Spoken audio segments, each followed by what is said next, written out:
Akhirnya Redmi Note 10 ini menjawab pertanyaan-pertanyaan dari kalian yang selalu protes dan bertanya-tanya kapan seri Redmi Note punya layar AMOLED. Di seri ke-10 ini akhirnya Xiaomi menjawab ya.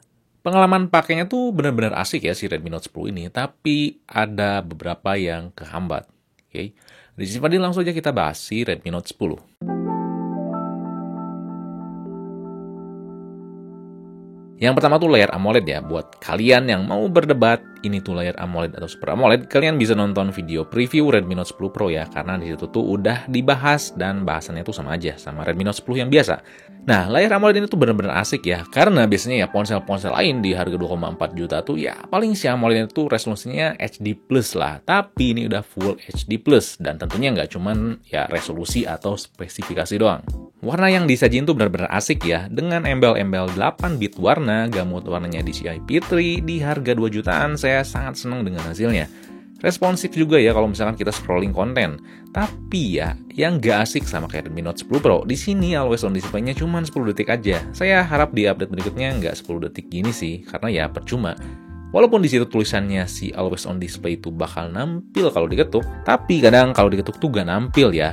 Jadi hasilnya tuh kalau ngecek notif ya seringnya ya pencet-pencet tombol dan ribet gitu. Karena kan si LED notifikasi juga di sini hilang sama yang varian Pro-nya juga gitu. Awal pakai layar ini tuh emang kerasa kayak nge-lag ya, tapi bukan karena jelek, karena udah biasa di refresh rate 90Hz ke atas. Tapi kalau udah beberapa lama sih biasa aja. Lebih baik layar gini ya, tapi refresh rate-nya 60Hz daripada kan ada tuh yang maksain 90Hz tapi layarnya cuma HD plus tuh. Ada kan. Dan lagi-lagi saya ingetin ya buat yang mau protes kenapa ini sidik jarinya enggak di layar, muhasabah diri aja ya. Lalu terakhir di masalah layar, gak dikit juga ya yang bertanya ini tuh AMOLED ini gampang burn in atau enggak.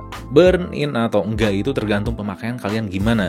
Kalau sering kecerahan tinggi, terus sering nampilin gambar yang persisten atau diem, burn in tuh pasti lebih cepat muncul. Yang pasti, mau gimana pun burn in pasti datang ke layar AMOLED. Lebih lanjutnya kalian bisa nonton ya video tentang layar OLED di link deskripsi di bawah habis nonton review ini. Nah, yang kedua tuh bodinya bagus. Bodinya itu benar-benar saya suka ya. Sekilas kayak gak percaya ini tuh 2 jutaan, tapi ya langsung percaya begitu ada tulisan Ultra Premium di dekat kameranya. Alay. Buat disentuh dan dipakai itu nyaman banget ya, nggak bongsor dan nggak juga ringkih. Dengan dimensi bodi gini, buat tangan saya bisa dikatakan compact sih. Mungkin yang bakal ngerasa murah di frame-nya aja karena berbahan plastik, tapi harus dikasih apresiasi juga karena si frame-nya dikasih sentuhan flat di atas dan bawah buat ngasih kesan yang berbeda. Jadi gak kelihatan seadanya banget. Dipakai satu tangan tuh oke ya, finishingnya juga dikasih sentuhan matte ya di belakangnya.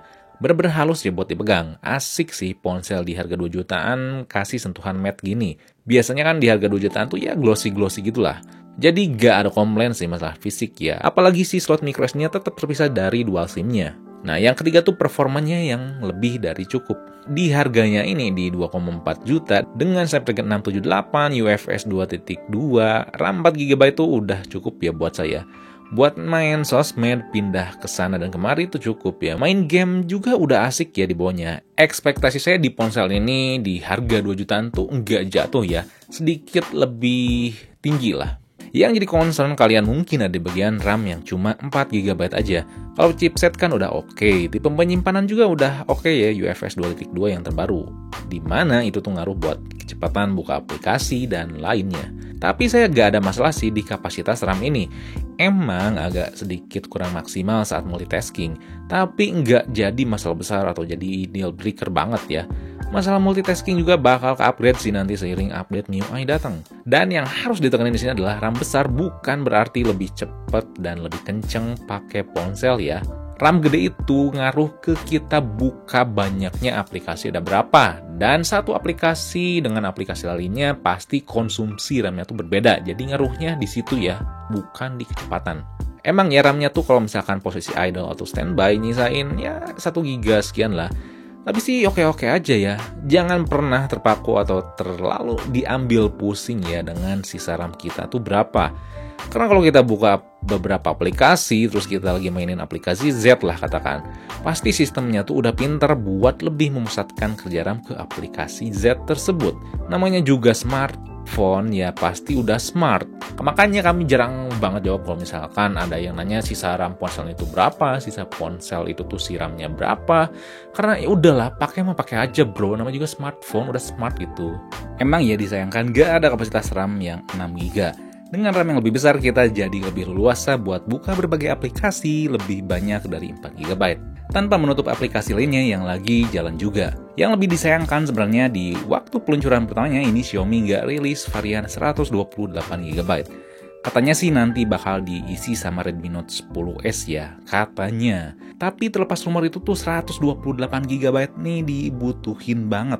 Karena dengan chipset 678 dan internal cuma 64GB itu sebenarnya kurang ya. Kalian tuh gak akan bisa banyak install game ya. Saya install aplikasi-aplikasi yang saya biasa pakai, terus install game COD dan PUBG, terus ada beberapa video dan lagu. Nah, tinggal nyisa 15GB aja. Jadi ponsel itu gak cocok buat kalian yang banyak banget yang install game di ponsel atau banyak install aplikasi. Jadi gak cocok tuh bukan karena masalah performanya ya, tapi masalah kapasitas internalnya. Kalau misalkan masalah foto atau dokumen atau video kan bisa ya di micro SD. Tapi kalau misalkan masalah game, data game kan nggak bisa ya di micro SD. Kecuali kalau di root, tapi kan nggak semuanya ngerti root. Emang nggak masalah kalau misalkan kalian ya main game ini terus dihapus, main game itu terus dihapus ya kan nggak masalah. Cuman nggak semua orang gitu. Dan ini nggak jadi masalah juga kalau misalkan kalian nggak banyak install game atau aplikasi. Lalu selanjutnya tuh fiturnya yang kurang sedikit. Masalah fitur softwarenya tuh pasti lengkap ya, kayak Xiaomi yang lainnya. MIUI 12 berbasis Android 11 ini tuh ada dual apps, lock apps, antivirus, berbagai tema juga ada, pokoknya luas ya, buat di-explore. Yang saya senang selain ada ear blaster, di sini juga udah ada speaker stereo. Emang yang gak bagus-bagus amat, tapi di harganya ini udah cukup ya. Jadi dukung banget ya buat kalian main game atau nonton Netflix. Bisa ngedukung si layar AMOLED-nya yang asik tadi. Yang disayangkan ini yang kurang ada di NFC-nya. Tinggal nunggu waktu aja buat Xiaomi buat masukin NFC ya ke ponsel 2 jutaan. Dengan layar AMOLED yang cukup bagus, fitur lumayan lengkap, dan performa yang mumpuni ya di harganya, pakai ponsel ini tuh jangan khawatir masalah baterai. Ini tuh awet banget ya. Dari pagi sampai jam 7, lalu sampai jam 9 tuh bisa tembus buat saya dengan pemakaian biasa, terkadang intens sesekali nonton film tapi tanpa main game ya. Kalau kehabisan baterai udah ada charger 33 watt di kotak pembeliannya, jadi tenang aja. Dan kemampuan pengecasan ini tuh jarang ya di harga ponsel 2 jutaan. Yang terakhir tuh kameranya yang sesuai ekspektasi. Hasil kameranya ini tuh udah sesuai ekspektasi banget ya, tapi bukan dalam konteks yang jelek. Kalau kondisi optimal tentu hasilnya bagus, detailnya oke, warnanya tuh khas Xiaomi banget, dan dynamic range-nya standar lah. Kalau masuk mode cahaya minim, ini fitur night mode-nya tuh kepake ya. Biasanya kan ponsel-ponsel 2 jutaan tuh fitur night mode-nya cuma nama doang ya, tapi ini enggak. Nggak perlu lensa makro lah, karena kamera utamanya juga bisa ambil gambar yang oke kok, di jarak yang lumayan dekat kayak gini. Tinggal ambil mode 48 megapiksel, terus di crop, itu tuh udah cukup ya dibandingkan pakai makro. Yang saya suka di sini Redmi Note 10 tuh mode Pro-nya lengkap. Atur ISO, focus peaking, exposure info, sampai mode RAW tuh ada. Jarang banget ponsel 2 jutaan punya fitur kayak gini. Kalau lensa selfie-nya standar lah. Saya gak bisa komentar lebih jauh ya, yang pasti tetap kepake, karena nggak jelek. Tapi tentunya kalau backlight si ponsel tuh masih gak bisa nyeleksi ya antara overexpose dan objek utamanya.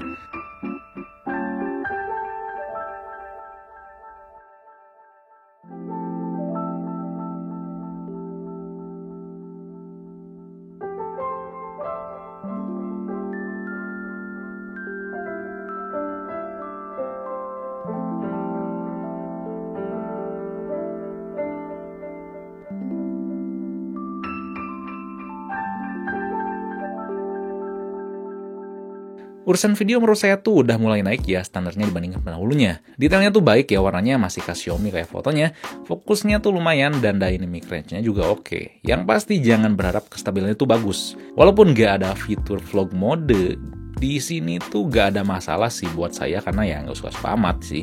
Yang penting di sini udah dukung sampai resolusi 4K 30 fps. Yang seperti biasa urusan kamera depan masih mentok 1080p ya.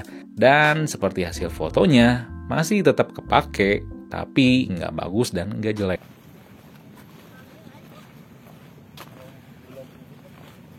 Ini contoh perekaman 1080p 30 fps, tentunya nggak ada efek-efek atau misalkan stabilisasi dan sebagainya sih. Cuman ya di harga 2 jutaan ini well done lah. Oke.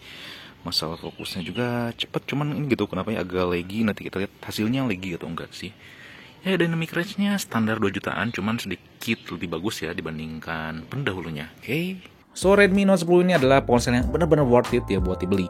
Apalagi harganya cuma 2,4 juta aja. Kalau kalian punya budget kurang lebih segitu, jangan ragu buat beli ponsel ini. Sebenarnya emang sayang sih nggak ada NFC, cuma saya masih menggunakan OVO, GoPay, dan lain-lain lah. Masih jarang sih pakai NFC. Yang disayang tuh bukan masalah fitur atau RAM-nya ya, tapi cuma masalah memori internal aja. Sebenarnya sih cukup-cukup aja untuk sekarang. Karena emang jarang banget ya main game di ponsel dan kebanyakan data juga disimpan online buat saya. Tapi buat pemakaian jangka panjang, sebenarnya lebih baik ya 128 GB. Dan setiap kebutuhan orang tuh beda ya. Jadi kalau misalkan 64 GB tuh ngerasa cukup, ya udah langsung beli aja. Dan terakhir seperti biasa saya harap juga update MIUI-nya tuh jangan buru-buru ya. Yang penting tuh matang, bisa memperbaiki bugs yang ada, lalu performanya lebih enak ya, apalagi khususnya di multitaskingnya. Oke, jadi itu saja ya review Redmi Note 10 kali ini. Kalau misalkan ada hal yang ingin tanyakan, kalian bisa tulis komen di bawah, dan jangan lupa juga buat like, share, subscribe, fix me biar gak ketinggalan video atau review berikutnya. Oke, di sini Fadil, peace out.